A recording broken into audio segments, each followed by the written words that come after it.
Sud Radio, la radio de la Coupe du Monde de rugby, Alexandre Priane.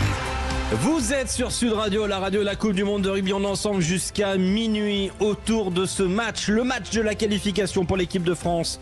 France-Italie à Lyon avec toute l'équipe Sud Radio Rugby. Salut Quentin Cavanis. Bonsoir Alexandre, bonsoir à tous. Comment ça va, Quentin ? Écoute, ça va. Je t'avoue que je suis un petit peu anxieux quand même. Alors je sais pas pourquoi. Un petit peu anxieux. Ouais, je sais pas. Il y a un petit stress. Alors très léger, mais quand même, tu vois, on a envie que ce soit fait, que la France se qualifie, quoi. Il n'est pas stressé, il est serein. Bonsoir Eric Bonneval. Bonsoir. Oui, ça va. Pour l'instant. Ouais, tranquille. Bah oui.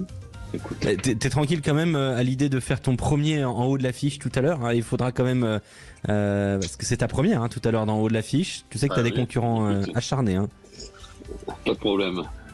Ah, ils sont prêts. Attention, Philippe Sponguero et Quentin Cavanis. Bonsoir Philippe Sponguero. Bonsoir. Salut Alex. Bonsoir à tous. Comment ça va ? Ça va, j'ai une question. Il fera 14 degrés à la fin du match. Rémi André disait que c'était bien, mais toi, 14 degrés, c'est un peu frais pour toi. T'as ton petit pull sur les épaules, enroulé avec tes bateaux, non ? À La Rochelle à 14 degrés. Alors ça c'est complètement gratuit. Alors non, je porte un sweat, tu devrais le voir quand même. Je porte un sweat à l'effigie de l'équipe de France parce que moi tu vois j'ai le cœur bleu blanc rouge dans la peau. Je ne suis pas un arriviste, Philippe Sponguero. J'aime mon pays. Voilà, tiens, allez, relève-toi de ça. C'est comme ça qu'on dit bonjour sur Sud Radio. Philippe Sponguero a du mal. Eh oui, bah tu vas prendre ce soir, je te le dis. Salut Quentin Cavanis, je te le disais tout à l'heure, bonjour. Et bonjour maintenant aussi au journal de la Coupe du Monde. Sud Radio, le journal de la Coupe du Monde. Qu'est-ce qu'on a au programme dans ce journal de la Coupe du Monde, Quentin ? Évidemment, on va parler de la rencontre de ce soir à 21h. L'équipe de France joue sa qualification pour les quarts de finale de la Coupe du Monde face à l'Italie. Et c'est un match que le sélectionneur de l'équipe de France juge évidemment très difficile. On écoute Fabien Galtier. Ça va être un match très difficile face à une équipe qu'on connaît bien, qui a été blessée.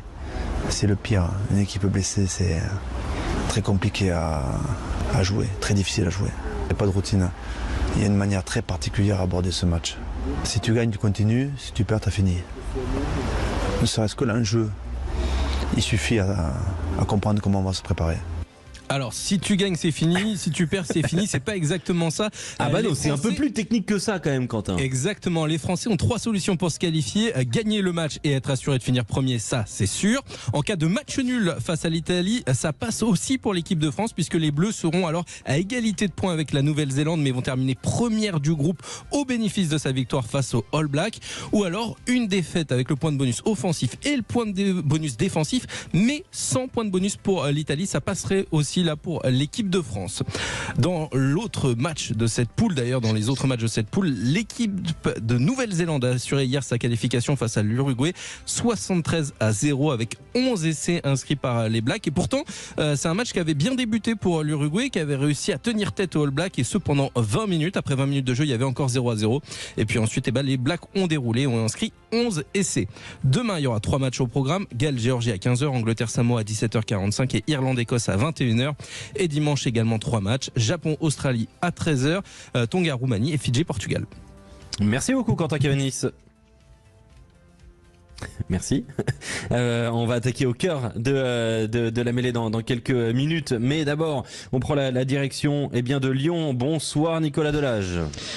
Salut messieurs, salut tout le monde, j'espère que vous allez bien. Je suis très déçu de Quentin qui stresse pour ce soir, mais qu'est-ce que c'est que cette histoire ? Non mais va à la machine à café, détends-toi, fais-toi détendre. Mais oui, allez Quentin, plus là, la machine à café, il y a tout qui déménage du côté de Sud Radio. Oui, c'est vrai. Voilà, Sud Radio déménage ce week-end, donc il y a vraiment, il reste 2 bureaux et un studio qui est encore fonctionnel, mais on fait les dernières émissions sur Sud Radio dans nos studios de Paris et nous allons déménager pour des locaux plus neufs. En tout cas, le stade, lui, est très récent du côté de Lyon. Il est beau et il y a une belle ambiance annoncée ce soir. Annoncé parce que les portes du stade viennent juste de s'ouvrir il y a 8 minutes, précisément 2 heures avant le coup d'envoi, dans ce stade où l'équipe de France n'a jamais joué parce qu'elle est déjà venue jouer à Lyon, c'était à Gerland en 2006, elle avait d'ailleurs pris une énorme fessée contre les All Blacks, mais c'est donc la première fois qu'elle vient jouer dans ce magnifique OL Stadium, Groupama, non alors on l'appelle pas Groupama Stadium officiellement là pendant la Coupe du Monde, mais en tout cas il y aura une ambiance vraiment phénoménale. OL Stadium officiellement. C'est le OL Stadium exactement, d'ailleurs tiens on a croisé Jean-Michel Aulas, il sera bien là ce soir au 2e étage précisément, dans les loges 5 étoiles ici pour voir ce match. Ce sera plein, évidemment. L'ambiance, elle sera exceptionnelle parce qu'on l'a déjà expérimenté ici sur un match précédent de Coupe du Monde avec d'autres nations que la France et ça résonne très fort ici. Donc on est persuadé qu'il n'y aura pas de surprise. Si je dis ça, je sais très bien où je vais en venir parce que jamais l'Italie n'a été en quart de finale en Coupe du Monde. Voilà. Donc il n'y aura pas de surprise ce soir. Donc jamais l'équipe de France pour rien. Non, c'est bon, je peux être rassuré finalement. Et jamais l'équipe de France n'a été éliminée en poule également dans l'histoire de la Coupe du Monde. Voilà. Ah oui, mais alors attends, Nicolas. C'est comme ça. Ah oui, mais il y a un contre-exemple quand même. Le contre-exemple, c'est Fabien Galtier. Fabien Galtier, cette semaine, il a été exceptionnel, vraiment. Hein. Il nous a fait du très très grand Fabien Galtier. Écoutez notamment ce qu'il disait sur l'affiche. L'affiche France-Italie, c'est un match ultra important. Peut-être le plus important du mandat Fabien Galtier, le plus important depuis la Coupe du Monde 2019. Est-ce qu'on peut souscrire à cette idée-là ? Eh bien, on écoute Fabien Galtier. C'est le moment le plus important de nos 4 ans. C'est le match le plus important de nos 4 ans, pas qu'il arrive maintenant. Et qu'en fait, le sport, c'est le présent, uniquement le présent. Et le présent, c'est ce match-là. Eh oui, ça c'est quand même... Ça, c'est... Non, bah, oui, mais il a raison, mais c'est du pipeau tout ça. C'est du pipeau, c'est la préparation psychologique. Non mais c'est du pipeau, non mais c'est du... à qui il le dit ? En fait, moi hier on en a parlé avec Daniel Hénaud, à qui il le dit ? Est-ce que c'est pas la presse ou aux supporters qui va nous dire que c'est le match le plus important de nos 4 dernières années ? Non mais factuellement, non, mais c'est factuel, qui me disent à ces joueurs oui. C'est le premier match éliminatoire qu'il a affronté sous son mandat. Ouais, c'est ça, exactement. Parce que même François Black, ça l'était pas. Non mais le match pour le Grand Chelem sur le tournoi destination, c'était pas un match important ? Pas autant. On parle d'une Coupe du Monde. C'est quand même en comparaison, ça n'a rien à voir. Le tournoi, c'est tous les ans. Là, du mandat de Fabien Galtier, parce que je pense que tu mets en perspective le discours de Fabien Galtier avec l'adversaire, ce qui se comprend. Mais factuellement, c'est le match le plus important de son mandat. C'est le premier match éliminatoire en Coupe du Monde. Oui, et ce serait un terrible fiasco si ça perdait. Alors que si tu perds le match pour le Grand Chelem, c'est décevant, d'accord, mais c'est pas un terrible fiasco. Eric Bonneval. Ouais, exactement. J'allais dire la même chose. C'est surtout que si tu perdais ce soir, ce serait une cata pour le rugby. Parce que tu as peut-être une des meilleures équipes depuis 10 ans qui trust le ranking là. Tu es 2e, 1er, 3e. En fait, tu fais un grand chelem. Tu prétends être champion du monde et tu serais la première équipe de France à être éliminée en 8e de finale.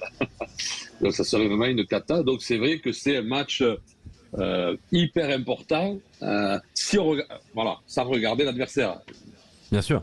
Revenons un petit peu sur la semaine de l'équipe de France. Et évidemment, comme chaque semaine du côté des Bleus, qui a commencé d'abord à Marseille, puis qui s'est poursuivi à Lyon, on a parlé d'Antoine Dupont. Écoutez les mots de Fabien Galtier.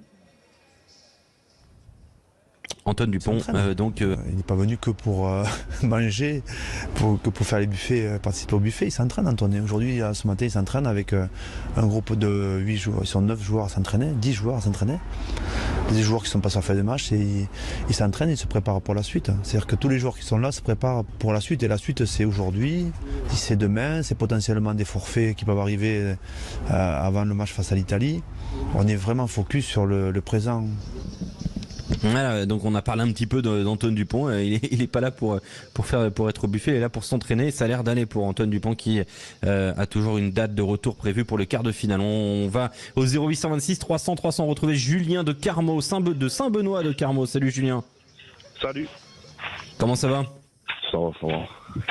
Ça va fort. Ah oui, carrément. Confiant ce soir pour la rencontre, Julien ? Comment ? J'ai pas entendu. Confiant pour France-Italie ?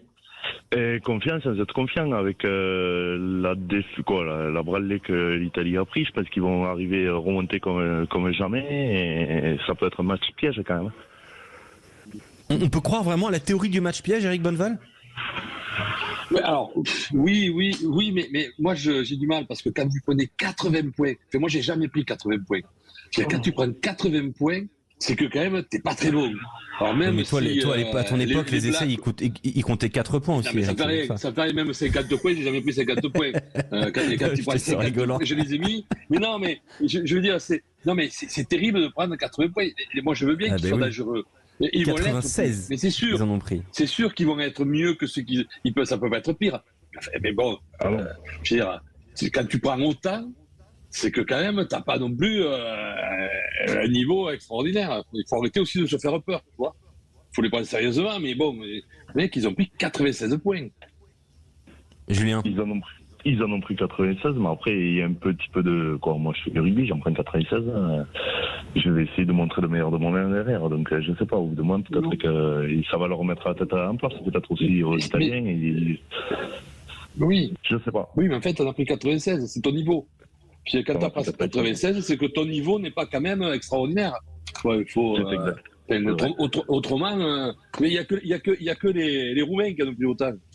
Donc, alors moi je veux bien qu'ils aient lâché tout ce qu'on veut, mais bon.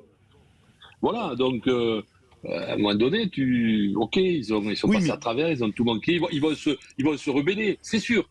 Oui, mais il y a la question quand même qui est globale pour l'Italie. Est-ce qu'on va affronter l'Italie de ce Italie-Nouvelle-Zélande ou est-ce qu'on va affronter l'Italie du dernier tournoi destination? Parce que c'est quand même pas exactement la même attitude, la même équipe. Écoutez, Mirko Bergamasco, il était notre invité cette semaine dans Au cœur de la mêlée et il revenait sur le rapport particulier qu'ont les Italiens avec les All Blacks. Et c'est peut-être des éléments de réponse. Mirko Bergamasco. Mirko Bergamasco, dans un instant, quand Kamenis va le retrouver, il s'exprimait. En fait, on a un problème en Italie, c'est qu'on idolâtre tellement la Nouvelle-Zélande qu'en fait, quand on joue la Nouvelle-Zélande, en fait, on joue pas la Nouvelle-Zélande équipe, pays Nouvelle-Zélande, on joue le mythe des All Blacks. C'est-à-dire qu'on joue comme quand on est gamin et on regarde les All Blacks à la maison devant la télé, et on est des yeux énormes en disant je veux un jour jouer comme eux. Et en fait, comme ça se passait pendant le match, en fait, on regarde l'équipe des All Blacks jouer contre nous en fait. Et du coup, quand tu les regardes jouer, forcément, eux ils vont en 2000 à l'heure. Comme vous avez dit, ils jouent ce match à 150% et c'est difficile de les arrêter parce qu'une fois qu'ils sont lancés, c'est trop tard. On peut comprendre l'idée du complexe All Black, Eric. Je te voyais acquiescer pendant les mots de Mirko Bergamasco. Alors le complexe, oui, c'est vrai que même en génération, gagner les Blacks, c'était l'exploit de la vie de joueur. Donc on avait toujours l'impression qu'on les titillait, mais c'était un truc inatteignable. Donc certainement que les Italiens ont ça avec les Blacks et qui ne l'ont pas avec nous Français, parce qu'on leur a laissé de temps en temps suffisamment pour qu'ils gagnent. Enfin, le taux de victoire contre nous, c'est quoi là depuis le début, en 10 ans, c'est colossal. C'est plus de 90%. C'est 7% de victoire italienne. Voilà. Alors attention, ça va être dur, ça va être pénible, ça va pas être facile. Je dis pas qu'on va leur mettre 90 points, mais on peut avoir peur. Enfin, on n'est pas obligé de se faire peur non plus, de s'inventer un danger. Eux. Bien parce qu'au tournoi, c'est vrai qu'ils nous ont un peu. Enfin, nous physiquement, on est mieux que ce qu'on était au tournoi. Attention, c'est pas la même équipe là. Enfin, j'espère. Ou alors, on se plaint tout le temps qu'on joue trop pendant le tournoi, la Coupe d'Europe. On arrive au tournoi, on est cuit. Bon, on arrive à gagner. Donc là, en étant préparé comme on est Formule 1, moi, j'aimerais à la 25e, ça doit craquer. Si on veut être champion du monde, si on prétend être champion du monde, il faut qu'à la 25e, on les fasse craquer. C'est tout. Philippe Spanghero. Non, mais je suis d'accord avec Eric et je crois que c'est important de parler aussi de ce moment où on les a vus dans le tournoi parce que ce qu'on a en tête et qui fait qu'on a peur, c'est ce match du tournoi puisque les saisons précédentes, il n'y avait pas de match, il n'y avait pas photo. Et donc là, c'est vrai qu'on a été en difficulté pendant 60-65 minutes sur ce match du tournoi, mais je suis d'accord avec Eric, si sur le papier l'équipe était assez similaire, physiquement on était moins bien. Antoine Dupont était un peu à côté de son sujet. Il y avait tout un tas de avait été suspendu de France. Il avait été suspendu juste avant. Ramos n'avait pas joué depuis un mois et demi. Donc voilà, donc c'est vrai que c'est des éléments qui permettent de remettre en perspective le niveau de l'adversaire. le match piège par excellence par rapport au moment auquel il se joue dans cette compétition et à l'importance qu'il a pour la qualification, oui, mais je suis d'accord avec Eric. Oui. C'est intéressant ce que dit Bergamasco, mais c'est un élément de réponse partiel quand même. Parce que on en a parlé dans le podcast qu'on a fait avec Daniel, où on a parlé de ce rapport au black avec Eric, avec Vincent Clerc. Il y a cette appréhension et les générations d'avant ne les battaient pas souvent, donc tu l'abordais comme un exploit potentiel. Mais une fois que tu es dans ton match et que tu dois jouer tes duels et affronter les mecs, enfin, soit tu les affrontes, soit tu les regardes. Et là, quand même, après, c'est un peu léger en termes d'explication pour expliquer cette défaite terrible. Le mot de la fin sur cette idée-là, Julien de Saint-Benoît de Carmaux, t'es pas tout à fait non plus ultra serein. On a bien compris que voilà, il fallait garder la prudence face à l'Italie, mais donc tu ne souscris pas à l'idée qu'on a préparé ce match en pensant déjà au quart de finale. Moi, personnellement, en étant joueur et tout, il faut prendre les matchs les uns après les autres. S'ils ont commencé à penser au quart de finale, c'est là que le match contre l'Italie va devenir piège. Parce que si tu te projettes sur le quart de finale, tu vas passer à côté de ton sujet contre l'Italie. Et ça peut être le grand danger de ce soir. Coup d'envoi 21h sur Sud Radio avec Nicolas Delage, Daniel Herrero, Julien Vert en direct de Lyon. Merci Julien d'avoir été avec nous. De rien. Merci à vous. Et merci d'écouter Sud Radio, la radio de la Coupe du Monde de rugby. Dans un instant, on se retrouve sur notre antenne. On ira du côté de la fan zone Sud Radio Saint-Germain avec Antoine Mazère. Et puis on refera le portrait d'un adversaire de l'équipe de France avec Lucien Gasparac. À tout de suite. Vous êtes sur Sud Radio. On a 1h40 du coup d'envoi de France-Italie sur notre antenne. Ensemble jusqu'à minuit autour de ce France-Italie. Donc de ce dernier match de phase de poule pour l'équipe de France avant un probable quart de finale. On est avec Philippe Spanguero, avec Eric Bonneval, avec vous au 0826 300 et on prend la direction de la fan zone de Paris dans le village Saint-Germain. Bonsoir Antoine Mazère. Bonsoir messieurs, comment ça va? Ça va très bien, t'es en bonne compagnie. Ouais, je me suis retrouvé dans le restaurant le Madame Adore. C'est un restaurant iconique de ce village Saint-Germain, de ce rugby in Paris, de cette fan zone Sud Radio. Je suis avec Franck. Franck, je vois, il y a écrit réservé partout sur toutes les tables. Quelle soirée on va avoir ici au Maramador? Alors ce soir, on va avoir une soirée restaurant complet avec diffusion du match France-Italie à partir de 21h. Là, c'est la première partie, les gens viennent s'installer, ils vont prendre l'apéro, ils vont profiter de l'ambiance qu'il y a dans la rue Guisarde. Et puis voilà, ça va être très très sympa. Je suis arrivé il y a à peu près 45 minutes, c'était déjà le feu, il y avait des Paquito, il y avait du Joe Dassin, il y avait la Peña Bayona. Ça se passe toujours comme ça ici, rue Guisarde? Oui, alors c'était très très bien pour le match France-Nouvelle-Zélande. Parce que c'était à Paris. Là, ça a continué à monter. On a eu des beaux matchs. On a eu l'Irlande, on a eu l'Afrique du Sud, on a eu l'Australie. Et je pense que ça va continuer encore à monter si on va en quart de finale. Et je pense bien. Bon, en face de nous, il n'y a même pas que des Français. C'est vraiment ce rugby in Paris, il est devenu international. Oui, il y a de tout. Ici, la rue Guisarde est une fan zone comme à Concorde. Donc, au final, tous les pays passent dans la rue. Les Anglais, Australiens, Géorgiens, il y a de tout. C'est vraiment très, très sympa. Bon, il y a de tout, Alexandre. On sait qu'il y a vraiment une très très bonne ambiance ici, rue Guisarde, la rugby in Paris, la fan zone Sud Radio. Et on reviendra dans quelques minutes, dans quelques dizaines de minutes pour retrouver les supporters avec Antoine Mazère en direct de la fan zone Sud Radio dans le quartier Saint-Germain à Paris. Il est en place, il est prêt. On va refaire le portrait. Je suis venue pour vous peindre. C'était donc ça vos regards. Sud Radio, la radio de la Coupe du Monde de rugby.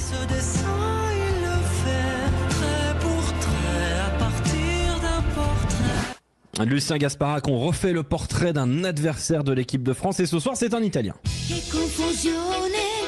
Évidemment.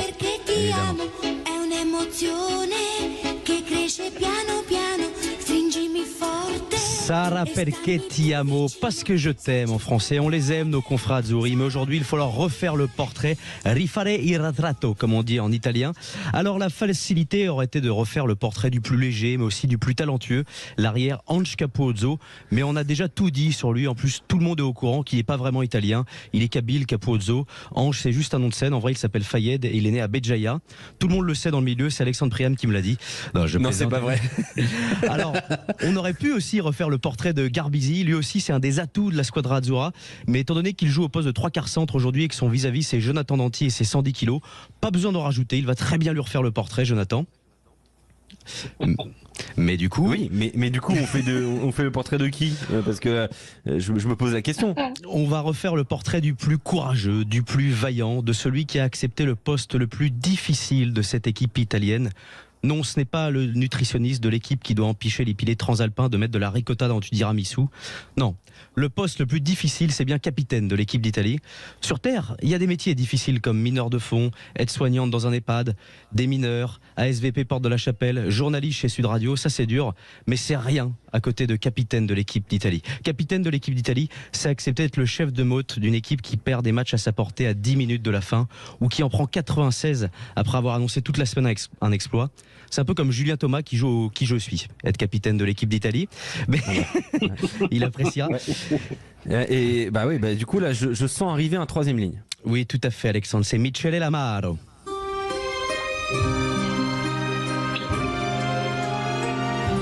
Michele Lamaro, le capitaine de cette équipe, mais ainsi un peu le parrain, tant son influence est grande. Alors en italien c'est stylé, Michele Lamaro. En français, Michel Lamaro, ça fait un peu série policière sur France 3. Michel Lamaro, jugé flic. En tout cas, notre Mimiche, il a accepté d'être le capitaine, d'avoir le brassard. Le brassard qui aurait pu être noir quand vous avez 80% de défaites sous votre égide. Mais bref. Et pourquoi du coup avoir choisi Lamaro comme capitaine ? Parce qu'il y a toute l'Italie qui résonne chez Lamaro. Il a le charisme de Jules César. Il a le coffre du baryton Paravarotti quand il faut crier « Difensa !» Défense en français lorsqu'il y a des trous de 35 mètres dans la défense italienne. Il est aussi aventurier que Marco Polo pour aller faire jouer son équipe en Australie en tournée d'été après une saison de 11 mois dans l'hémisphère nord. Non, et puis rugbystiquement, c'est solide. Capitaine dans toutes les sélections jeunes, meilleur plaqueur du tournoi Destination en 2022.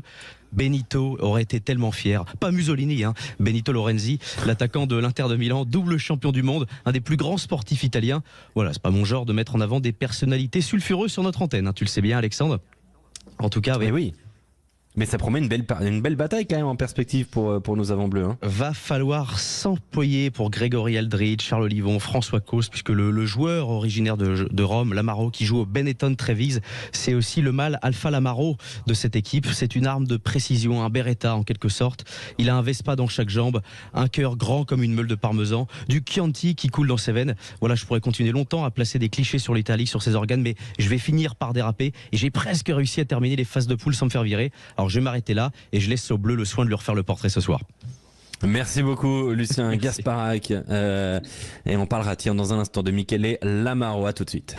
Vous êtes sur Sud Radio à 1h30 du coup d'envoi de France-Italie en direct sur notre antenne. Coup d'envoi 21h et l'après-match jusqu'à minuit. On est au cœur de l'avant-match sur Sud Radio avec Eric Bonneval, avec Philippe Spanghero. À l'instant, on vient de vivre on lui refait le portrait de Lucien Gasparac qui concernait Michele Lamaro. D'ailleurs, vous pourrez le retrouver. On refait le portrait demain dans l'émission. Un petit mot justement sur le capitaine italien Philippe Spanghero, parce que t'as un petit peu de sang italien si je me trompe pas, Philippe. Michele Lamaro, est-ce vraiment le capitaine qui doit prendre le flambeau de Sergio Parisse selon toi? Selon moi, oui, puisque comme le disait Lucien, il a fait toutes les filières de jeunes, c'est le symbole de cette nouvelle génération italienne. Et puis, on voit quand même que le Benetton Trévise dans l'URC commence à figurer. Il fait partie de cette troisième ligne qui est quand même le symbole de la structuration de ce rugby italien, puisque on les a vus quand même rivaliser tous les trois largement sur le dernier tournoi. Donc pour moi, oui, après, c'est dur quand même, cette équipe italienne, elle manque de leader, donc le choix du capitaine, il est quand même moins facile que dans une équipe comme l'équipe de France. Donc ça paraît assez logique et en tous les cas, je trouve que c'est un beau symbole et une belle représentation pour cette squadra Azzurra. Oui, Eric Bonneval. Oui, non, entièrement d'accord avec Philippe. C'est des joueurs qui ont grandi ensemble, donc il a été capitaine chez les jeunes, il continue sur sa lancée et voilà, c'était le patron chez les jeunes, c'est le patron là et donc c'est tout à fait logique et ça doit tirer cette équipe vers le haut. Ça doit aussi ravir un peu les supporters italiens puisqu'ils ont un vrai capitaine avec Michele Lamaro. On va voir s'il y a des supporters italiens autour de l'OL Stadium à Dessines dans l'Est lyonnais. Bonsoir Julien Vert. Julien Vert, bonsoir. Est-ce que ça fonctionne? Non, j'ai l'impression. Bonsoir Alex. Il est là. Il est là. Ah oui, on t'entend, Julien. Il y a beaucoup de bruit autour de nous avec tous les supporters de presse à l'entrée du stade. Je peux vous dire que l'avant-match il est bien réussi. En fait, ça bien déjà cette soirée lyonnaise. Alors comment est l'ambiance justement? Est-ce qu'il y a beaucoup d'Italiens? On sait qu'il y en a quelques-uns quand même dans la région lyonnaise. Ouais, alors là pour l'instant les Italiens autour de nous ils sont complètement noyés par le flot des maillots français. Vraiment, on a plus de maillots français. J'ai eu vraiment de la peine à trouver des maillots italiens pour le moment. Vraiment, c'est une vague bleue qui nous submerge. Et d'ailleurs à côté de moi j'ai une supportrice française si vous voulez. Allez, on te suit, Julien. Stéphanie qui vient de Bourgoin où justement c'était le lieu aussi des Italiens. Bonjour Fanny. Alors Fanny, est-ce que vous venez supporter la squadra ce soir? Non, quand même, en fait, de cœur et de nationalité, donc je vais les encourager beaucoup. Par contre, c'est vrai qu'on a un petit attachement pour cette équipe italienne parce qu'ils ont été super, ils ont été, comment dire, ils sont très gentils, on a pu les aborder lors de l'entraînement public, voilà, et du coup, c'est vrai qu'on a un attachement pour cette équipe, mais ce soir, mon cœur, il est bleu-blanc. Voilà, donc Alex, on a des supporters qui ont suivi la squadra, mais qui ce soir vont rebasculer dans le rang des Bleus. Eh ben oui, on l'espère effectivement. Merci beaucoup Julien Vert. En tout cas, l'ambiance a l'air très très sympa autour de cette OL Stadium donc de Lyon. On te retrouve tout à l'heure, Julien Vert, donc autour de la magnifique enceinte de plus de 60 000 places qui va aujourd'hui accueillir cet ultime match de phase de poule pour l'équipe de France. On a de très belles affiches dans ce week-end sur Sud Radio. Et on va essayer de déterminer quelle est la plus belle affiche. C'est en haut de l'affiche. Je me voyais déjà en haut de l'affiche, en 10 fois plus gros que n'importe qui, mon nom s'étalait. Je me voyais déjà 6 affiches, 3 concurrents, ça promet. Galles-Géorgie demain à 15h, Angleterre-Samoa à 17h45, Irlande-Écosse à 21h et dimanche Japon-Argentine, Tonga-Roumanie à 17h45 et Fidji-Portugal. Comment ça se passe? 30 secondes chacun pour défendre une affiche qu'ils ont choisie. Personne ne sait qui a choisi quoi. Il y a 3 concurrents, Quentin Kévenis, Philippe Spanghero et Eric Bonneval. Un arbitre, Lucien Gasparac, alias Lucien Gasparaco, parce que vu comment il est habillé aujourd'hui, je pense qu'on peut dire qu'il a un petit côté italien. La chemise, au fur et à mesure des minutes, Alexandre, est de plus en plus déboutonnée et il a ajouté les lunettes de soleil. Ça devient... Tu veux jouer avec la caméra? Non mais... Les amis, je suis désolé, j'ai fait une erreur sur le règlement. J'ai été obligé... J'étais obligé d'extraire la photo de notre groupe privé WhatsApp pour la publier sur les réseaux sociaux parce que c'est trop. Non mais c'est exceptionnel. C'est exceptionnel. Et après, les boutons se désolidarisent de cet homme. L'arbitre ne peut pas ne pas être corrompu avec cette tête-là. Alors ça c'est bravo Quentin pour ce petit jugement de cliché de la mafia italienne. C'est facile. C'est franchement très facile. Là c'est inadmissible. On n'a pas les mots. Franchement. Mais ce qui est terrible, c'est que pour lui, c'est le bon goût. Oui, mais c'est peut-être ça le problème. C'est comme ça. En tout cas, aujourd'hui, il est arbitre. C'est Pierluigi Collinam avec des cheveux aujourd'hui, et ils sont 3 donc à s'affronter. Qui va commencer? Tiens, Lucien Gasparac, c'est toi qui choisis. Est-ce Quentin, Philippe ou Eric? Je vais commencer par Philippe. Philippe Spanghero qui va commencer. Il a été le premier à répondre, Philippe Spanghero, donc c'est quand même tout à son honneur. C'est pas tous les jours que c'est comme ça. Et Philippe Spanghero a fait un choix qu'il va devoir assumer. 30 secondes pour défendre Fidji-Portugal.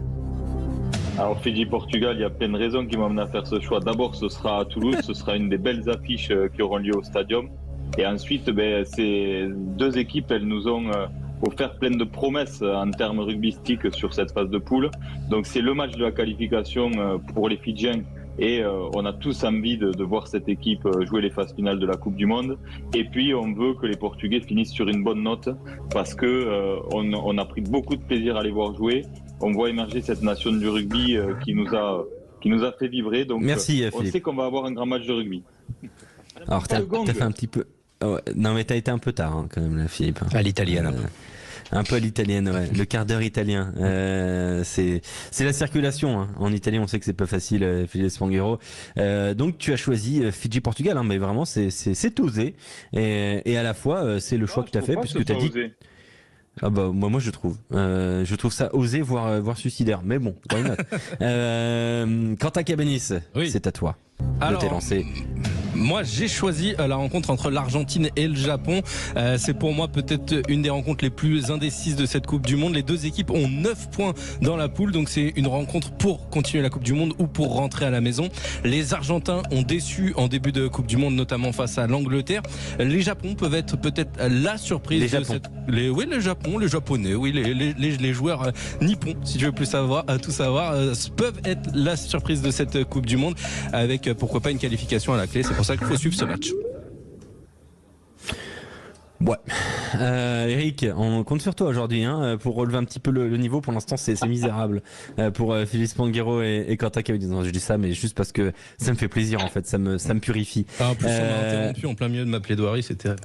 Oui, tu mérites un carton bleu. Je vais aller le chercher, le carton bleu. Il est à côté de moi. Eric Bonneval, tu as 30 secondes pour défendre Irlande-Écosse. Le meilleur pour la fin alors. Irlande-Écosse. Ça peut être la plus grosse surprise. On n'a pas eu de surprise encore. Là, la surprise, c'est que l'Irlande passe à travers. Alors, c'est pas écrit, mais moi je suis curieux de voir comment va gérer l'Irlande ce match. Parce que derrière, il va y avoir les Blacks, certainement. Ils n'ont pas changé beaucoup de joueurs. Ils ont enchaîné les gros matchs. Donc ce match peut être un piège pour eux et ça peut être une grosse surprise. Il avait mis un timer. Il avait mis un timer. Oh là là, Il avait mis un timer. Il avait mis un timer. Vous voyez, les gars, c'est un bon message là. C'est la différence entre les bons et les grands. Rien n'est laissé au hasard avec les grands. Oui, c'est pour ça que tu finiras sûrement dernier d'ailleurs, Philippe. Mais c'est pas à moi de choisir. C'est monsieur l'arbitre. C'est Luciano Gasparo. N'oubliez pas que j'ai des racines de Turin, de la Juve, je suis donc largement corruptible. Merci, alors là, au revoir du coup. Non, alors il faut commencer par nous dire qui finit deuxième, Lucien, puisqu'après on déterminera qui a fini premier et dernier. C'est comme ça que ça se passe sur Sud Radio. Donc qui finit deuxième à la place acceptable aujourd'hui? La place acceptable, comme on dit en espagnol, c'est celle de Quentin Cabanis. Voilà, une performance linéaire. Voilà. Linéaire. Voilà. Ok. Milieu de tableau, un Japon-Argentine, 8e de finale, ça m'a plu. Puis j'ai envie qu'il y ait une finale entre Philippe et Eric. Ah. On y va. Quentin, deuxième place, j'imagine que tu es heureux. Coupez-moi la caméra au moment de la sentence parce que je vois sa tronche, ça me fout mal à l'aise. Je vous jure, c'est gênant. On vit la Coupe du Monde sur Sud Radio. Ah, il est 19h45, normalement on n'a pas le droit de diffuser ça. T'as trouvé l'enveloppe? Oui, elle est juste sous le bureau là. Mais en tout cas, vivement qu'on joue les Sud-Africains pour que je me déguise. Oh non. Ou les Irlandais, Farfadet. Non, oui, surtout pas les Sud-Africains, s'il te plaît. Qui finit premier dans All Fish et qui finit dernier? Lucien Gasparac, tu sais que c'est un pouvoir que tu as entre tes mains qui est d'une très lourde responsabilité. Oui, je me sens comme un certain président italien dans les années 30, là, d'avoir tout ce pouvoir concentré dans mes mains. On continue. Alors, ça aurait pu être Eric, mais j'ai été déçu par ce timer. Voilà. Voilà. Il a essayé de nous la faire en loose day, le timer. Ah, il a pas caché, il a laissé la sonnerie. Hein. Oui, il a dit que c'est la sonnerie. Attends, mais c'était sa première, oh là, la violence. Donc, pour cette raison, Eric finira dernier et Philippe premier. C'est donc Fidji-Portugal, qui l'aurait cru, qui remporte. Non, mais c'est trop. C'est un twist. Ça t'a coûté cher, Philippe. Philippe à mon rib, voilà. Non, alors écoute, honnêtement, je vais la partager, je vais prendre Eric sur le podium avec moi parce qu'honnêtement, il a été meilleur. Non, mais alors la sportivité, ça n'existe pas. Je sais que il y a une relation particulière qui s'est créée entre Lucien et moi, et comme il sent que je suis un de ses supporters quand même les plus fidèles, Je sens qu'il y a un manque d'objectivité de sa part. Mais La famille. Traduction, c'est t'es celui qui l'empêche d'être viré depuis un mois, quoi. Je pense que le vrai bilan de cette en haut de l'affiche, c'est qu'on sait désormais avec certitude que c'est Philippe le plus riche d'entre nous et que c'est comme ça qu'il gagne à chaque fois. Non, mais ça on n'est pas sûr. Enfin, je veux dire, c'est pas une information. Hein. Non, mais c'est absolument pas une info. Nouveau, on sait jamais. On se dit peut-être tu vois. 1 euro million quelque part. Non mais là, pour moi la vraie explication c'est que je suis devenu le All Black de ce jeu. Il y a un côté irrationnel parce que j'ai tellement survolé les débats la saison dernière qu'on a du mal à me juger sur mon vrai niveau. Mais en tous les cas, ça me permet de dédier cette victoire à Nelson. Nelson, c'est un monsieur qui malheureusement a perdu la vue. Alors là, je suis désolé, je deviens sérieux, mais non, mais c'est vrai, t'as raison de le dire. Et qui prend beaucoup de plaisir à nous écouter. Je sais qu'il nous écoute en ce moment, et il dit que grâce à nous et à la qualité de nos commentaires, il vit quasiment aussi bien les matchs que quand il les voyait. C'était un très beau message, et je voulais qu'on lui envoie un coucou, voilà. Je peux lui prêter mes Nelson. Par contre, coucou Nelson, et on pense à toi. Ouais.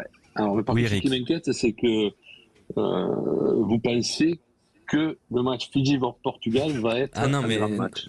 Non, mais je suis quand même inquiet. Je suis consterné, moi. On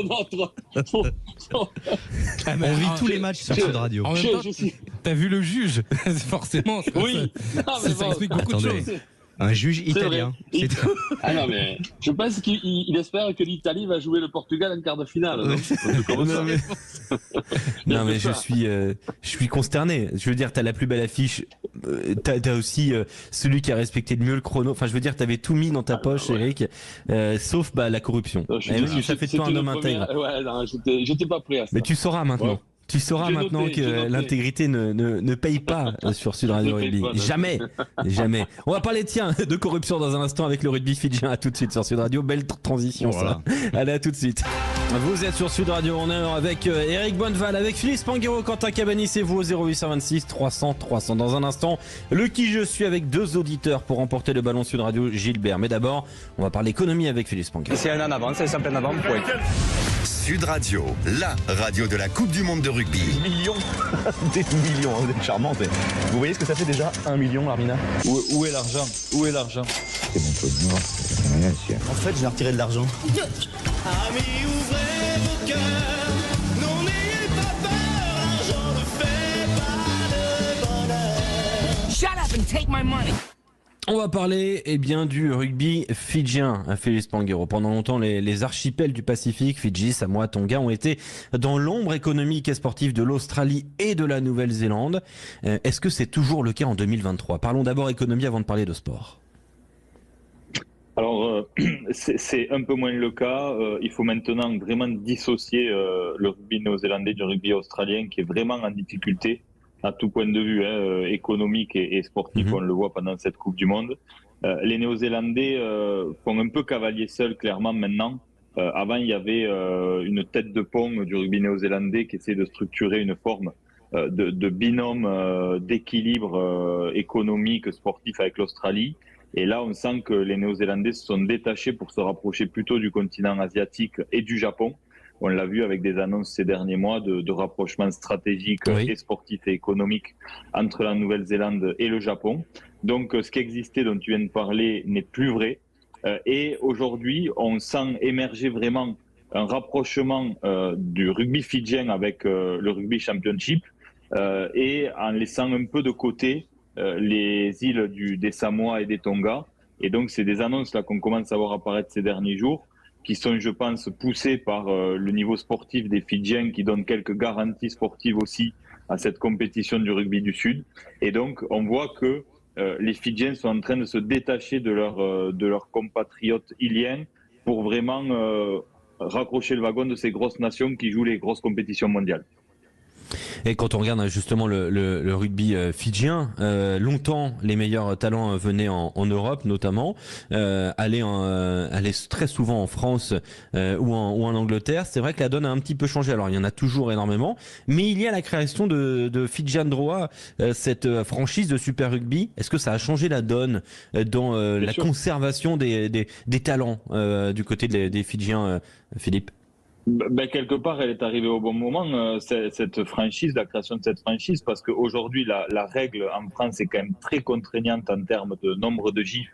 Et donc, ça a quand même cassé cet afflux massif de joueurs, notamment iliens.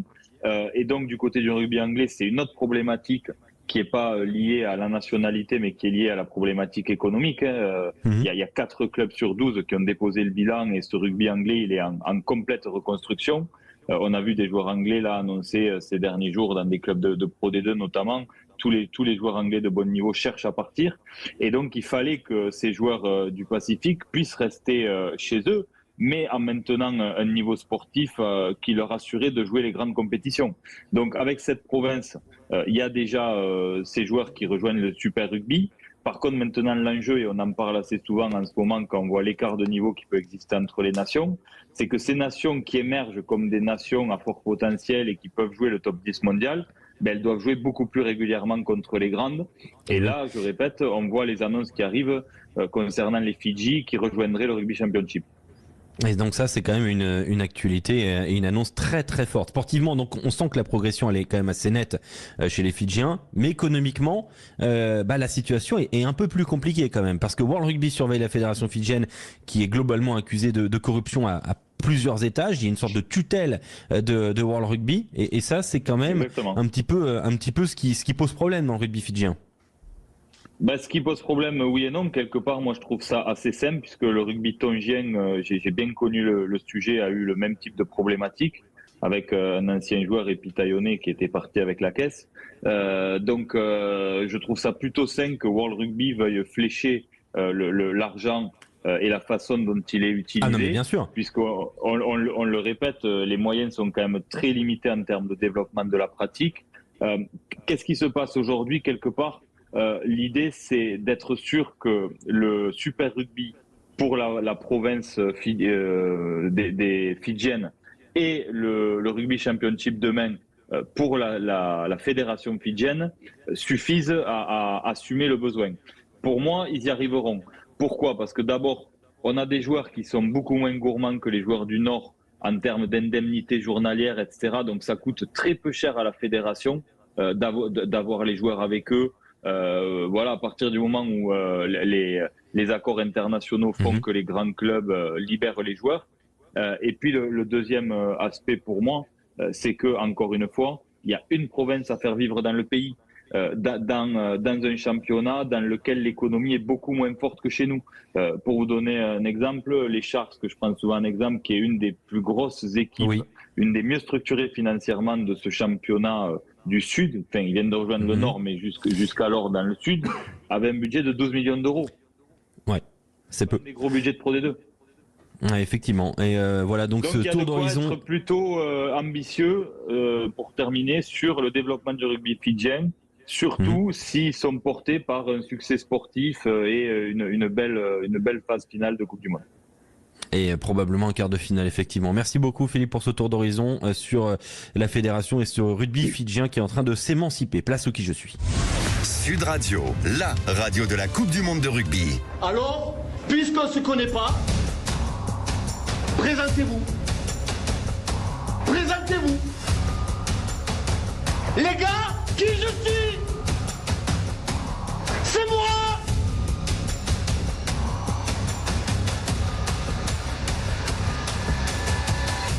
C'est moi! Je suis un monsieur! Ça, c'est se présenter! Ils sont deux auditeurs. Bonsoir, Jean de Montargis. Bonsoir. Rebonsoir, Julien du Tarn. Julien, es-tu toujours là? Bonsoir. Ah, Julien est là. Julien, tu vas jouer avec Philippe Spanghero et Jean va jouer avec Eric Bonneval. Le principe est simple, trouver le joueur mystère. Je vais donner des indices. Le premier qui trouve, remporte le point. Le premier arrivé à 3 points s'impose. Bien, donnez votre prénom pour pouvoir donner la réponse. C'est en 2 étapes. Vous donnez votre prénom quand vous avez la réponse. je vous donne la parole, vous donnez la réponse, et ainsi de suite.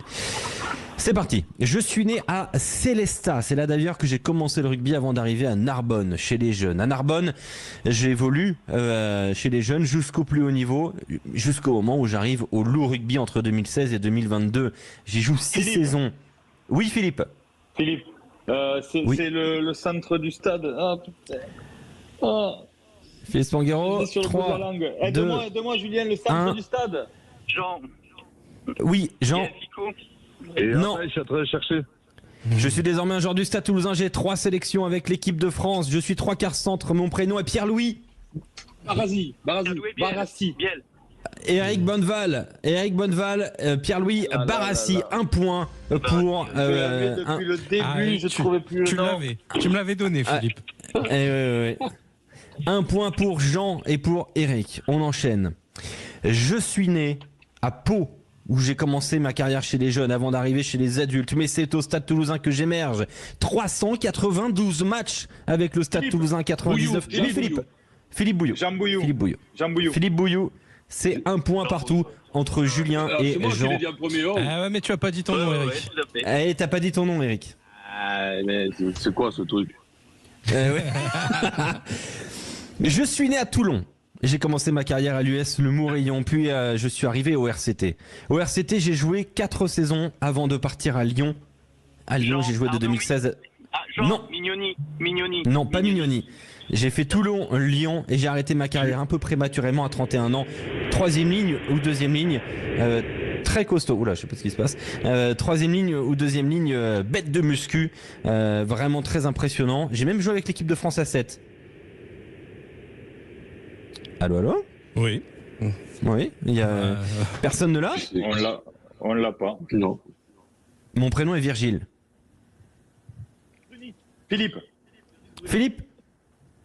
Virgile Bruni, Philippe Spanghero. On t'a presque pas entendu. Hein. Attention. Ouais, c'était Bruni, effectivement. Ça fait 2 points. Virgile Bruni. Bruni. Ça fait 2 points. Il y a balle de match pour Julien et Philippe Spanghero. Attention. Je suis né à Fontenay-aux-Roses. J'ai commencé le rugby à Bagneux, puis au Racing 92, au Stade Français, au Stade Toulousain. Ça, c'est chez les jeunes. J'ai beaucoup changé de club chez les jeunes. C'est au Stade Toulousain que je commence ma carrière. 2007-2012. J'ai un frère, c'est important. J'ai ensuite joué au Stade Français Paris. Eric. Oui, Eric, on t'écoute. Bézi. Lequel? L'aîné, le frère aîné. Oui, c'est Nicolas Bézi, c'est bien ça. Balle de match. La balle de match, elle est difficile. La balle de match sur Sud Radio entre donc Julien et Jean pour emporter le ballon. Gilbert, Sud Radio. Je suis écossais. J'ai commencé ma carrière à Glasgow avant d'aller au Castres Olympique. J'ai fini ma carrière au Castres Olympique 2011-2015. Philippe, Gregor Thompson. Non. J'ai fini ma carrière. J'étais ailier au centre. Mon prénom est Max.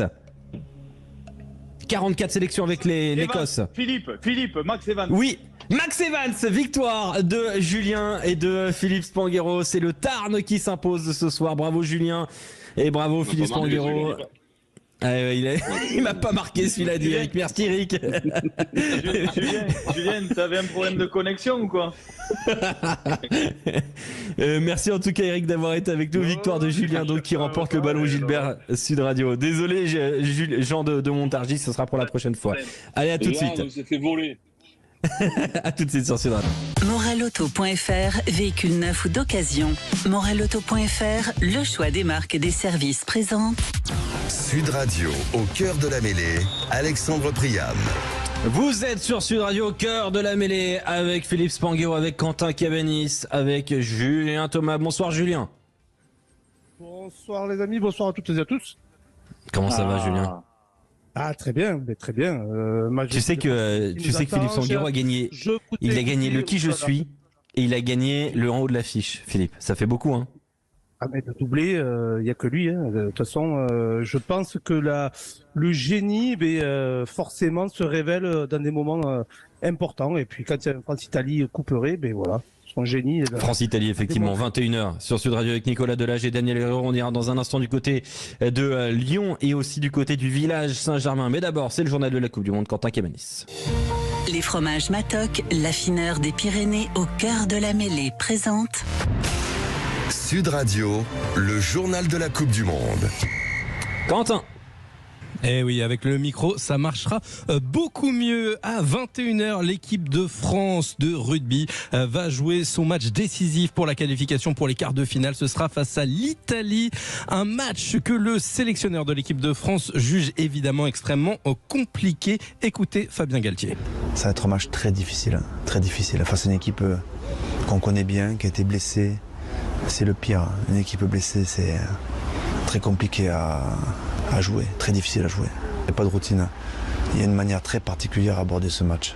Si tu gagnes, tu continues. Si tu perds, tu as fini. Ne serait-ce que l'enjeu, il suffit à comprendre comment on va se préparer. Voilà, un match donc décisif pour l'équipe de France. Les Français ont 3 solutions pour se qualifier pour les quarts de finale. La première, c'est évidemment de gagner ce match et s'assurer de finir premier de la poule. En cas de match nul face à l'Italie, ça passe aussi pour l'équipe de France. La France qui va se retrouver à égalité au nombre de points avec les Néo-Zélandais, mais qui va terminer première du groupe au bénéfice justement de sa victoire face aux mêmes Néo-Zélandais. Alors, en cas de défaite, la France n'est pas obligatoirement éliminée. Pour ça, il faudra prendre le point de bonus offensif et le point de bonus défensif face aux Italiens et que l'Italie, elle, ne prenne pas de points de bonus offensif. Hier, dans la poule de la France, il y a une équipe qui s'est déjà qualifiée, c'est la Nouvelle-Zélande qui a assuré sa qualification face à l'Uruguay. Succès 73-3 des Néo-Zélandais avec 11 essais inscrits dans cette partie. Demain, il y aura 3 matchs au programme. Galles-Géorgie à 15h, Angleterre-Samoa à 17h45 et Irlande-Écosse à 21h. Tous ces matchs, vous les suivrez évidemment en direct sur Sud Radio, la radio de la Coupe du Monde de rugby. Et puis dimanche, il y aura également des matchs avec beaucoup d'enjeux. Japon-Australie à 13h, Tonga-Roumanie et puis Fidji-Portugal pour finir ce week-end de Coupe du Monde. Alexandre. Merci beaucoup Quentin Cavanis. Sud Radio, le journal de la Coupe du Monde. Avec Matok, l'affineur des Pyrénées. Plaquez tout pour goûter nos fromages. Pour la direction du village Saint-Germain avec Antoine Mazère en direct de Paris, de la Fan Zone Sud Radio. Bonsoir Antoine, rebonsoir. Tu es avec Marie et Aurélie. Ouais, rebonsoir Alexandre, on est dans un coin que Sud Radio connaît bien, on est entre la Boussole et l'Allegria. Bon, faut se faire un petit chemin parce qu'il commence à y avoir beaucoup de monde qui arrive du côté de Rugby in Paris, la Fan Zone. Je suis avec Marie. Marie, elle était très assidue à écouter Sud Radio, elle écoutait Fabien Galtier. Est-ce que toi aussi, tu es comme Fabien Galtier, tu penses que ça va être un match difficile ce soir? Ça va être difficile parce qu'il faut absolument qu'on gagne et qu'on gagne bien, ça serait bien. Mais en même temps, je trouve André Capuzzo très mignon. Mais... Et toi, d'accord. Aurélie, t'es venue ça va être compliqué. Qu'est-ce que tu penses de ce dernier match? Parce que si la France gagne, elle se qualifie. Si elle perd, bon, il y a peut-être une chance qualifiée, mais quand même, l'objectif, c'est gagner ce soir. Alors, c'est de gagner et après, pour être numéro 1 dans notre poule, pour après affronter donc soit l'Afrique du Sud ou toujours l'Écosse, parce qu'on espère que l'Écosse gagne l'Irlande, si on était mi-Écosse, mais voilà, c'est un match important pour être surtout numéro 1 de notre poule. Que vous aurez justement la chance de voir demain Irlande-Écosse au Stade de France. Pourquoi vous êtes venu voir ce match ici dans cette fan zone? Bon, elle est incroyable, mais pourquoi vous êtes venu ici? Parce que c'est un quartier qui déjà toute l'année va prôner la culture rugby, les valeurs rugby. C'est un endroit où on est habitué en règle générale à se retrouver avec des gens du sud-ouest, avec des gens qui vont jouer au rugby vraiment. Donc ça va de soi un petit peu de pouvoir se retrouver ici. Ils ont organisé plein d'activités. Il y a vraiment une belle ambiance. Il y a des activités pour les petits, pour les grands. Il y a des goodies qui sont distribués. L'ambiance des bandas. Moi, je suis du sud-ouest, donc ça me rappelle chez moi. Bon, on est sur Sud Radio, on parle vrai. Aurélie, quel est ton pronostic pour ce soir? Alors, victoire de la France et je dirais 46-9. Et il faut que ce soit 46-9 pour les paris sportifs, j'y tiens. Et pour toi, Marie? Victoire de la France. Après, sur le score, je ne m'étais pas avancé autant. Hein. J'espère juste avoir un bonus. Mais allez, on va. Non, moi, je ne serais pas allée sur aussi haut, peut-être. Mais plus de 3 essais. Ouais, on va dire, allez, 40 à 10. Allez. 40 à 10. Merci Antoine. Marie, voilà Alexandre, l'ambiance qui continue à monter extrêmement fortement et on n'attend plus que le coup d'envoi ici à rue Guizard. Et voilà, on y rue revient Princesse. c'est quand notre déloc? Ah, c'est bientôt. C'est le 15. C'est dimanche prochain, les amis. Ouais, c'est dimanche 15. Dimanche 15, effectivement, pour le deuxième jour des quarts de finale. On sera à la boussole, justement, avec toute l'équipe Sud Radio autour de Rémi Dos Santos. Tu peux prévenir tout le monde, hein, parce que là, je serai avec Julien. Ça va envoyer les pieds lourds. Ah ouais, bah ça va être n'importe quoi, ça va être grandiose, comme d'habitude. Merci beaucoup Antoine Mazère. On part de Paris, on va jusqu'à Lyon. Alors soit c'est l'autoroute A6, soit c'est le TGV, ou soit c'est à vélo. Mais a priori, il a pas pris le vélo, Nicolas Delage. Rebonsoir Nicolas, l'ambiance qui monte du côté de cet OL Stadium. Exactement, re-salut, rebonsoir messieurs. Tout à l'heure il y avait Guns N' Roses, un peu de rock, hard, dur, motivant à 19h quand le public a commencé à arriver. Là on est plus sur du Charles Aznavour. Voilà, c'est la France qui gagne, c'est la belle France ce soir au stade de l'OL Stadium, donc pour une ambiance qui monte. On est à l'échauffement, il y a beaucoup de petits mots de Fabien Galtier à l'oreille de Maxime Lucu qui enchaîne les chandelles, les frappes au pied dans la boîte. Voilà, Maxime Lucu qui, vous le savez, aura un rôle très important ce soir, titulaire pour ce poste de demi-mêlée à la place d'Antoine Dupont. Alors je sais pas trop comment interpréter les 100 pas de Fabien Galtier. Il a un gobelet en carton dans la main, il va de joueur en joueur. Évidemment il parle beaucoup à tout le monde, des petits mots, pas trop l'habitude de le voir comme cela d'habitude. Il était plutôt en retrait, là j'ai l'impression qu'il communique davantage, en tout cas dans cette période d'échauffement. Ouais, c'est intéressant cette attitude de Fabien Galtier. On va autour du stade aussi avec Julien Vert, avec les supporters. Julien, est-ce que l'ambiance est toujours aussi belle? Ah oui, l'ambiance est toujours aussi belle. Alors je suis rentré là, on est en train de monter dans les tribunes, j'ai retrouvé des supporters, j'ai à côté de moi Thomas et Manolo, c'est Manolo qui va parler. Manolo, l'ambiance elle monte dans cette tribune, c'est une vraie marée bleue par contre, avec des supporters de l'équipe de France. D'où vous venez vous? Alors moi d'Ardèche, un joli pays, je connais, mais Ardèche du Nord ou Ardèche du Sud? Ardèche du Sud, tout le monde au sud. Alors Ardèche du Sud, c'est du côté de quel endroit? Alors plus à Lyon, Rosicasse à Lyon, Pons, Vallon-Pont-d'Arc. Du côté d'Aubenas. Alors Manolo a joué à Aubenas. Manolo, c'est de quelle consonance? C'est espagnol, c'est-à-dire homme de Dieu. Alors Manolo, il va supporter quelle équipe ce soir? J'ai une petite idée en le voyant habillé. Je pense la France, mais quand même Forza Italia. Parce qu'on se prend une raclée pour Forza Italia. Ah bah non, il faut choisir Manolo, c'est pas possible. Manolo, il est indécis. Je pense que Thomas, il est plus sûr, man. Il a un drapeau autour de lui. Thomas, pour qui il va être ce soir? Pour les Bleus, forcément. Depuis naissance, la France. Allez, nous tous ce soir. Alors, je sais pas si vous nous entendez parce qu'il y a speaker.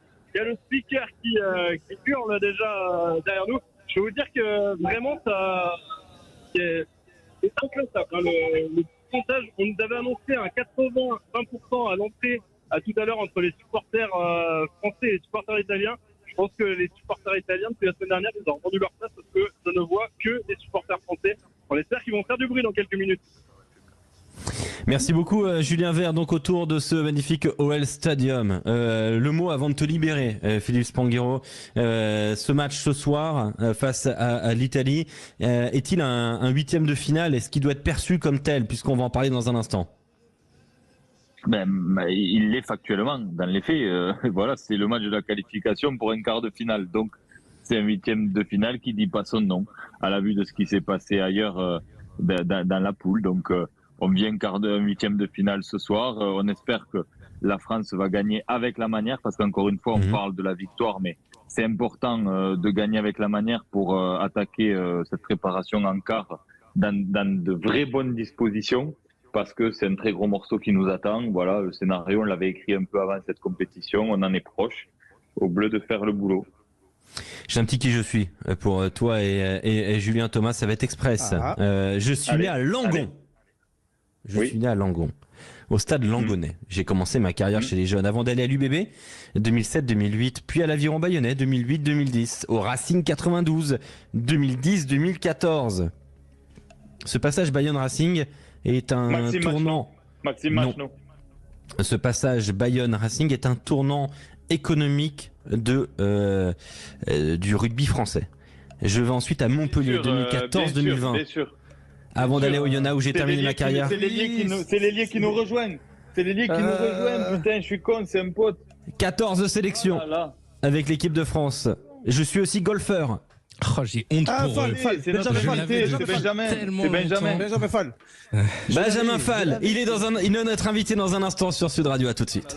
Morelauto.fr, véhicule neuf ou d'occasion. Morelauto.fr, le choix des marques et des services présente. Sud Radio, au cœur de la mêlée, Alexandre Priam. Au cœur de la mêlée avec vous au 0826 300 300 avec Julien Thomas, l'ancien joueur de l'équipe de France, avec Nicolas Delage en direct du stade de Lyon pour ce quart de finale pour ce huitième de finale presque, ce dernier match de phase de poule. Petit lapsus effectivement à 40 minutes maintenant du coup d'envoi entre la France et l'Italie, dernier match de phase de poule. Bonsoir Benjamin Fall. Bonsoir tout le monde, comment ça va? Ça va très bien, très heureux de t'avoir sur Sud Radio. On est avec Julien Thomas, je pense que vous connaissez un petit peu quand même. Oui, on a passé quelques années ensemble, des belles années, c'était cool. Je sais pas si t'as entendu à l'instant, on a fait un qui je suis, ils ont eu du mal à te trouver. Juju là, il a trouvé quand même. Julien il a trouvé, et Philippe il est très désolé, vraiment il est effondré. Il n'y a pas de problème. Mais le pire c'est qu'il l'avait, mais il avait plus ça venait pas. Bon déjà, première question, Benjamin, comment ça va?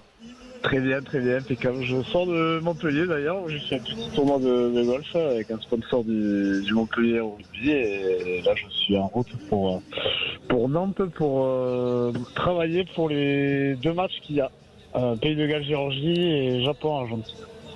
Oui, et on a eu, il y a quelques semaines, Yann Roubert qui nous parlait d'Oval Green. Je crois que tu y étais, hein?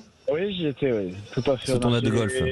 On a fait 18 trous ensemble avec Yann, c'était très agréable, très sympa.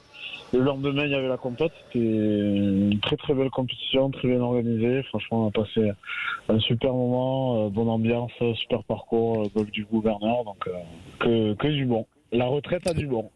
La retraite a du bon, oui, parce que tu as une très belle carrière, Benjamin.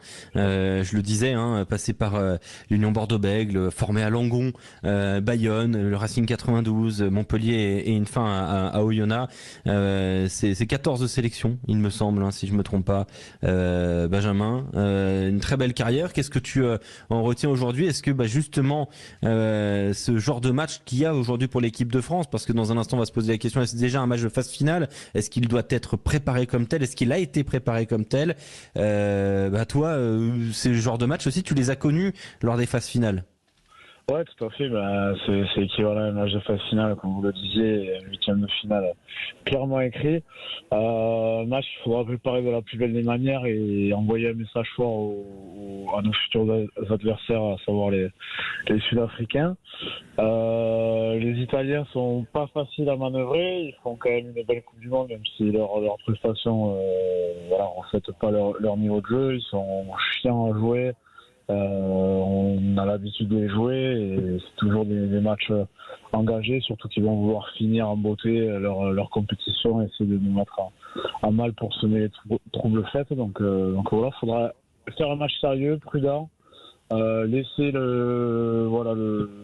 des opportunités qu'il aura à prendre, le jeu au pied de pression, bien occupé, et puis même si l'écart et pas ce que tout le monde attendra, il faudra se contacter de la victoire et de vite switcher sur le match d'après.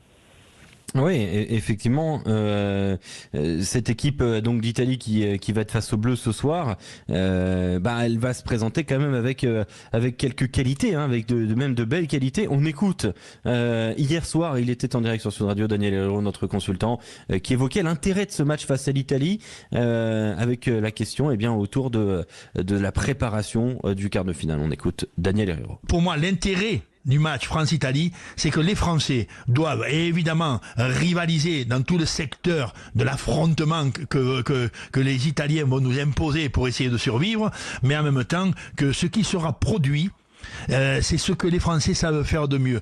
C'est le fonds de commerce du rugby français à l'heure actuelle, à la fin de la phase éliminatoire de la Coupe du Monde 2023. Qu'est-ce que doit produire justement l'équipe de France ce soir pour se lancer avant la réelle phase finale, Benjamin Fall?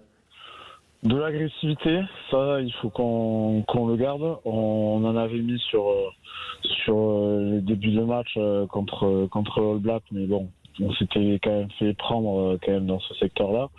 Voilà, le jeu au pied, toujours de pression, rester dans le plan, pas sortir du cadre. On sait que le prochain match sera déterminant et décisif face à une équipe qui, pour moi, sud-africaine, n'a pas encore révélé vraiment son vrai niveau, qui est un peu une équipe à réaction, qui se met un peu au niveau de l'adversaire. Nous, voilà, on a fait notre petit parcours. Voilà, la vraie compétition pour moi démarre vraiment sur le prochain match, même s'il ne faut pas bâcler le travail ce soir.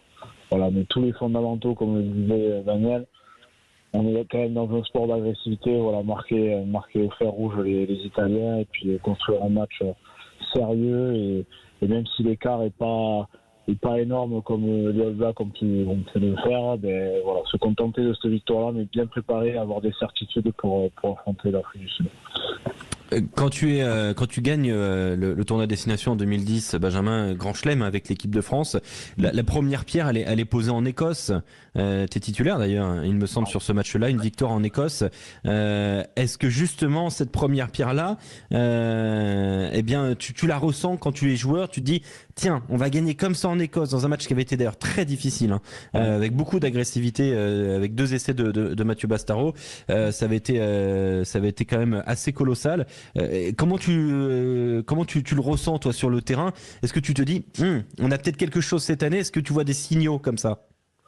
Ouais, il y a tout pour. Je me souviens de ce match où on s'était quand même fait bien bouger, mine de rien, si on reprend la physionomie du match, où on s'était fait transpercer je sais plus combien de fois de toute la partie, mais on a récupéré les coups avec de l'envie et de l'engagement. De lancer des compétitions comme ça, tu te mets dans les bons rails, tu prends confiance et tout le monde prend le déclic. Et derrière, ça s'enclenche beaucoup plus facilement. Je pense que ça aurait été beaucoup plus compliqué si on avait eu une défaite face au Black en match d'ouverture. Où, derrière, contre les Uruguayens, on fait tourner et on n'a pas eu la prestation attendue. Mais voilà, ils ont montré qu'ils étaient quand même une nation qui semait les troubles faits. Voilà. La compétition a démarré de la plus belle des manières. Il faut la conclure. On a tout ce qu'il faut. On a une belle génération.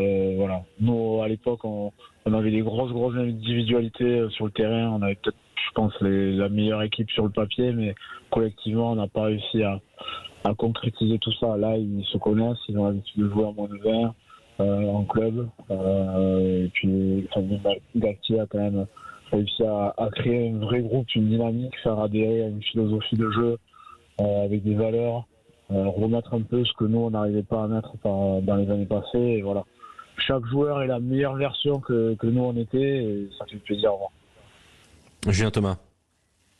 Mon Benji, non, ça me fait plaisir. Il n'y a pas forcément de questions, mais par contre c'est surtout la bienveillance pour ton après-carrière. Déjà parce que tu es passé préparateur physique, donc toi qui es une Formule 1, que je te connais, qui aime ça, dans tes couloirs, en tant que joueur déjà rugbyman tu l'étais, donc ça déjà félicitations, tu peux nous en parler un peu, et puis du coup l'après, est-ce que tu serais meilleur actuellement au rugby, au golf, dans quel domaine, dans le marathon?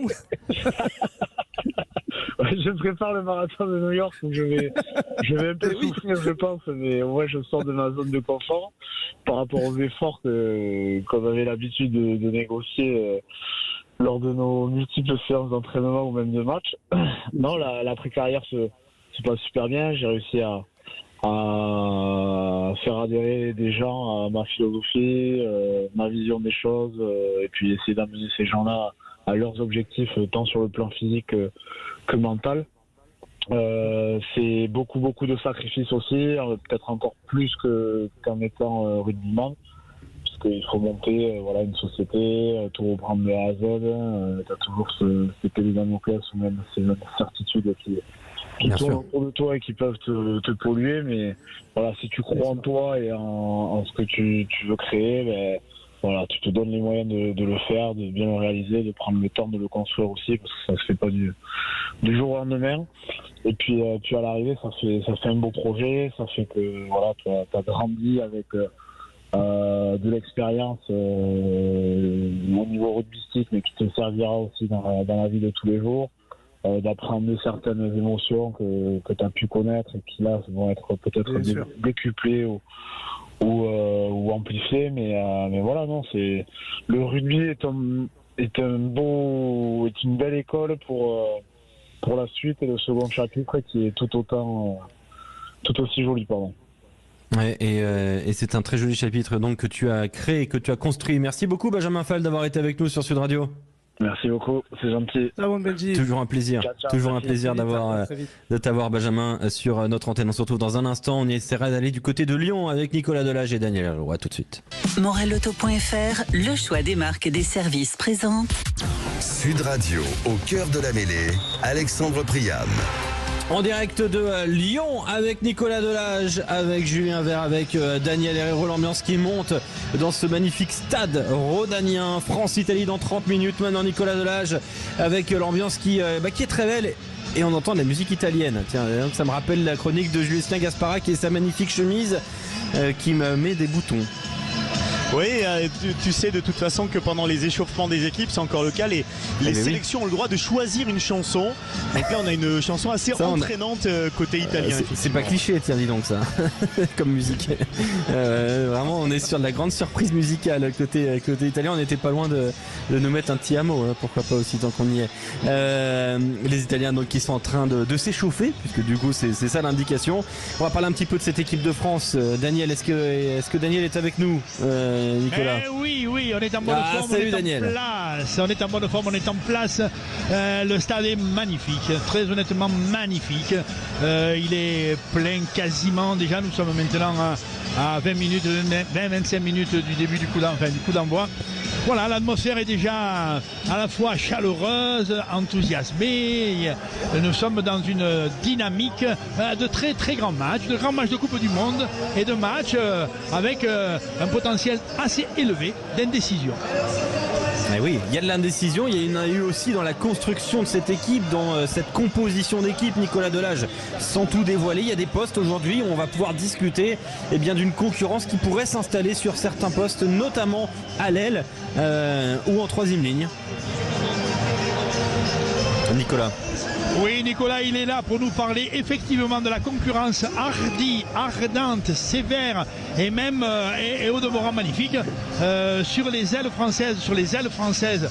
Il est quand même probable que Damien Penaud soit dans un confort incontestable et légitime, et que de l'autre côté, du côté droit, avec Biel Biarré et Gabin Villiers. Là, c'est. On t'a retrouvé, Nicolas. Oui, on a retrouvé, désolé. Allez, vas-y, enchaîne sur les ailiers. Non, mais on va dire qu'au début de la Coupe du Monde, Gabin Villiers avait une nette avance dans l'imaginaire, en tout cas des gens, des suiveurs, et même probablement de Fabien Galtier, parce que même s'il revenait de blessure, il avait un temps d'avance sur Louis Biel-Biarré, qui est un genou. C'est seulement aujourd'hui sa 6e sélection. Ça fait partie des ovnis, des trouvailles qui ont explosé à la phase du top 14 et donc de l'équipe de France. Et il se trouve que Louis Biel-Biarré, à chaque fois qu'il a eu à montrer l'étalage de son talent, alors certes contre la Namibie, contre l'Uruguay, il a répondu présent. Il a même étalé de sa classe et de sa vitesse ses interventions. Donc oui, on se demandait d'ailleurs avec Daniel à la fin du match contre la Namibie s'il avait clos la concurrence.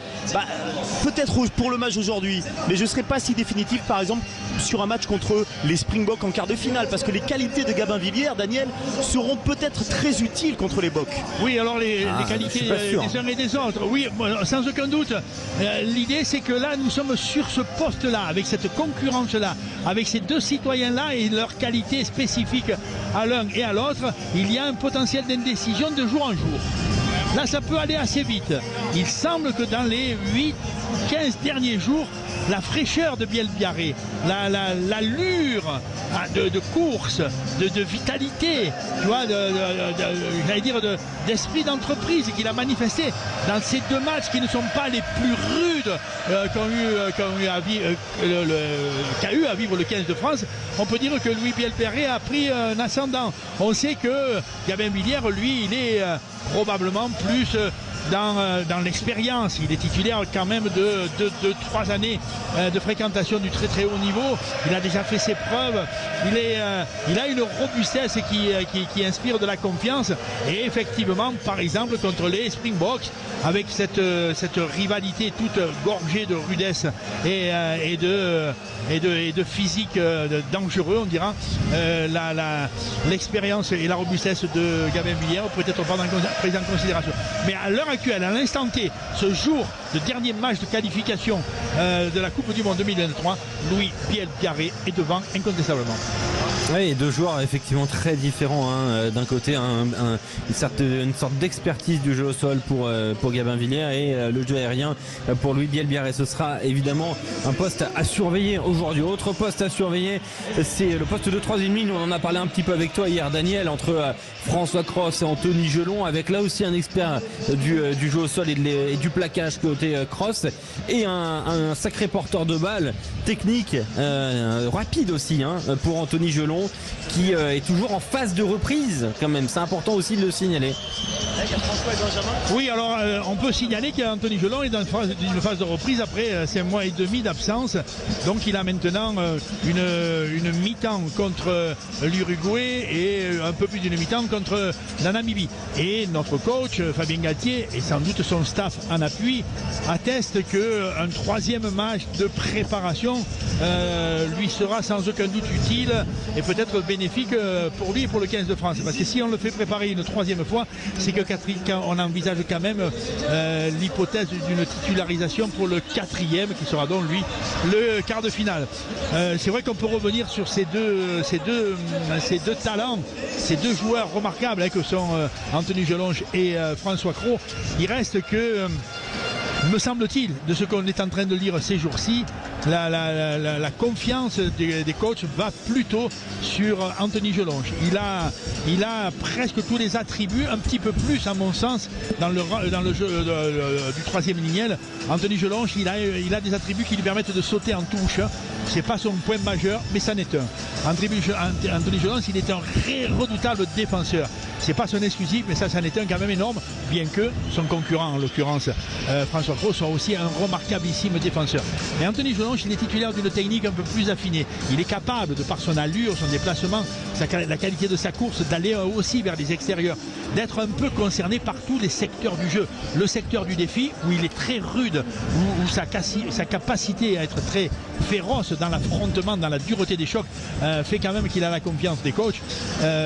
François Cros, lui, a l'immense estime de tout le monde sur son caractère sacrificiel. Mais justement, Daniel, pour compléter ce que tu dis très justement, c'est que là on a quand même un problème de riche, parce que ce soit Gelon ou Cros, on a deux vrais leaders de jeu. Leader tout court pour Cros, parce qu'on rappelle que sur une fin de match de cette Coupe du Monde, François Cros était capitaine. Il a été capitaine. Oui. C'est aussi un signe de confiance. Oui, il a une emblématique d'homme de très grande générosité et c'est le caractère sacrificiel. Sacrificiel, ça veut dire que tu penses presque à l'exclusive le temps du match aux autres. Que le sens du don anime en permanence la performance de François Cros. C'est ça qui fait sa caractéristique. Et évidemment, ça se trouve dans les secteurs du jeu les plus âpres que sont la qualité de la défense, la rudesse dans les chocs, le nettoyage au pré, enfin tout ce monde-là, le monde des obscurités et des rudesses. Là, il y a une emblématique. Là, il y a quelque chose de très symbolique dans le leadership. Tu suis toujours avec appétit et volonté celui qui se sacrifie pour toi. Oui, et c'est un point intéressant. Puis enfin, un dernier joueur sur lequel on va avoir une attention toute particulière, c'est Maxime Lucu. Il a peut-être le match le plus important de sa carrière aujourd'hui avec ce maillot de l'équipe de France. Il va être donc titulaire pour un match présenté comme éliminatoire, hein, par Fabien Galtier. Julien Thomas, Maxime Lucu aujourd'hui, il joue à la fois gros et à la fois il sait aussi qu'en cas de retour d'Antoine Dupont pour le quart de finale, ce qui devrait être le cas, il laissera le poste et le numéro 9 à Antoine Dupont. Donc c'est quand même forcément une situation un peu particulière. Exactement, particulière du fait qu'il sait son rôle. Je pense que Fabien Galtier sur ce secteur-là des titulaires, des premiums, comme il avait dit il y a les hiérarchies, elle est connue. Hiérarchie, voilà. Hiérarchiquement, je pense que tu te fais une idée, tu le sais, Antoine Dupont est numéro 1. Donc tu te prépares, tu te mets en conséquence et surtout mentalement, c'est important. Quand tu sais que tu es un numéro 2 mais que quand tu rentres tu es autant, voire plus important qu'un numéro 1, tu te prépares en fonction. Il n'y a pas de, je sais pas, jusqu'au dernier moment, là, une composition titulaire, pas titulaire et j'ai des regrets et puis je suis un peu aigri parce que je suis remplaçant. Pas du tout. Donc c'est là où la clarté de cette composition et avec Fabien qui est très intéressante. Maintenant Maxime Lucu a un registre bien sûr différent d'Antoine Dupont, mais qui est complémentaire un peu avec celle de Jalibert. On les connaît à l'UBB, qui ont X matchs bien sûr ensemble, donc cette connexion, on a le luxe d'avoir une charnière auparavant toulousaine, maintenant bordelaise, donc ça c'est quand même quelque chose de très important dans le registre des petits détails d'un match de haut niveau où ils vont se retrouver, et puis surtout c'est Maxime Lucu qui va être froid, pragmatique, qui a un très bon jeu au pied et qui pour moi prépare peut-être aussi un Afrique du Sud, parce que très bon défenseur, 9e avant, il rechigne pas et très peu il recule sur la ligne d'avantage. Ouais, et Maxime Lucu aujourd'hui, eh bien, il aura une importance capitale. On se retrouve dans un instant sur Sud Radio pour continuer de parler de Maxime Lucu et puis on va parler de cette équipe italienne. Allons-nous voir l'Italie du tournoi Destination ou celle des All Blacks largement battue par la Nouvelle-Zélande?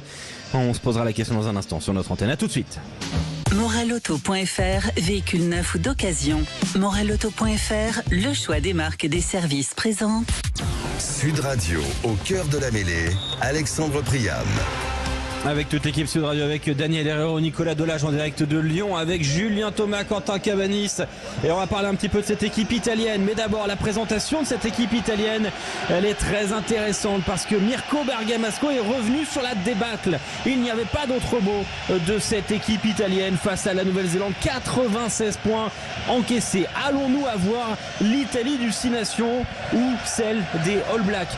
Élément de réponse avec Mirko Bergamasco qui était notre invité cette semaine dans Au cœur de la mêlée.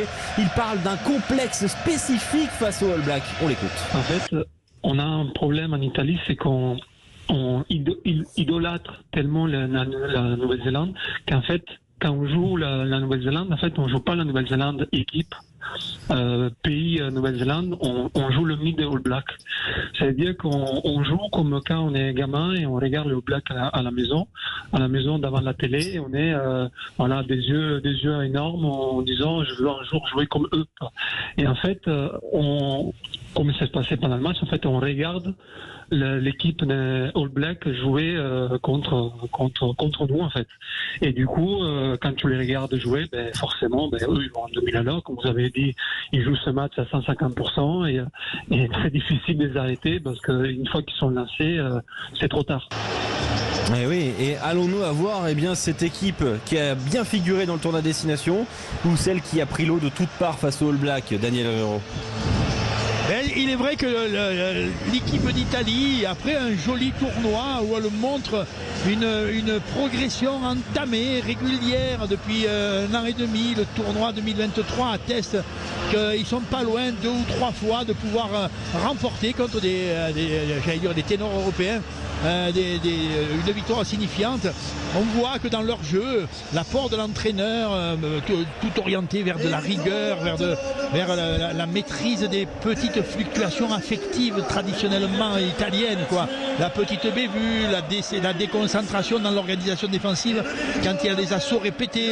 Ouais, il y a un certain nombre de choses qui semblaient avoir été rectifiées, et en ce début de Coupe du Monde, il semblait que l'équipe d'Italie pouvait être un rival. Elle peut l'être encore ce soir, donc ne soyons pas catégoriques, mais il est vrai que leur Coupe du Monde est bizarre parce que contre les deux adversaires les plus bas, ils ont été décents, présentables, avec une allure plutôt joyeuse et assez enthousiaste dans le jeu. Et puis il y a ce match contre les All Blacks.